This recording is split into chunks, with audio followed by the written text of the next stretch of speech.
ദുബായിന്ന് ഒരു പാക്കേജും എടുക്കാതാണ് കേട്ടോ നമ്മൾ അസർബൈജാനിലോട്ട് വിട്ടത്.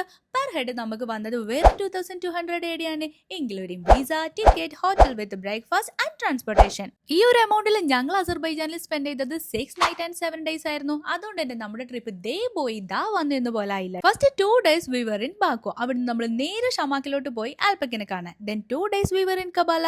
നമ്മൾ നിന്ന എല്ലാ ഹോട്ടലും 4 സ്റ്റാർ ആയിരുന്നു കേട്ടോ. അവിടുത്തെ ബ്രേക്ക്ഫാസ്റ്റും അടിപൊളിയായിരുന്നു. പിന്നെ ഒരു നാട്ടിൽ ചെന്നാൽ അവിടുത്തെ ഫുഡ് ഒരിക്കലും മിസ് ചെയ്യരുതേ. ഇവരുടെ ഒതന്റിക് ഫുഡായ കുത്തുബും പുലാവും കബാബും ഒക്കെ ഒരു മസ്റ്റ് ട്രൈ ഐറ്റംസ് ആണ്. നമ്മുടെ ഫസ്റ്റ് സ്നോയും കേബിൾ കാറും എക്സ്പീരിയൻസ് ചെയ്തത് കബാലയിലായിരുന്നേ. ദെൻ നമ്മൾ നേരെ ഗൂബയിലോട്ട് വിട്ടു. ലാസ്റ്റ് ഡേ ആയിരുന്നു കേട്ടോ ഷദാങ്ക്. അവിടെ നിന്നാണ് നമ്മൾ റോളർ കോസ്റ്ററും സിപ്പ് ലൈനും ഒക്കെ ട്രൈ ആക്കിയത്. നമ്മുടെ ആക്ടിവിറ്റീസും ഫുഡ് അടിയും ഇതിൽ ഇൻക്ലൂഡ് അല്ല കേട്ടോ. ഒരു ഗൈഡ് ഇല്ലാതെ അസർബൈജാനിൽ ഒറ്റയ്ക്ക് എക്സ്പ്ലോർ ചെയ്യൽ ഇച്ചിരി ടാസ്ക് ആണ് കേട്ടോ മക്കളെ. സോ നമ്മൾ ഇതിനെല്ലാം ഹെൽപ്പ് ആക്കിയത് ഇവിടുത്തെ ലോക്കൽ ഗൈഡായ മിസ്റ്റർ അലിയാണ്. He is from Azerbaijan. കൂടുതൽ ഡീറ്റെയിൽസ് വേണമെന്നുണ്ടെങ്കിൽ DM ചെയ്താൽ മതി. അങ്ങനെ നമ്മൾ അലിനോടും അസർബൈജാനോടും ബൈ പറഞ്ഞു.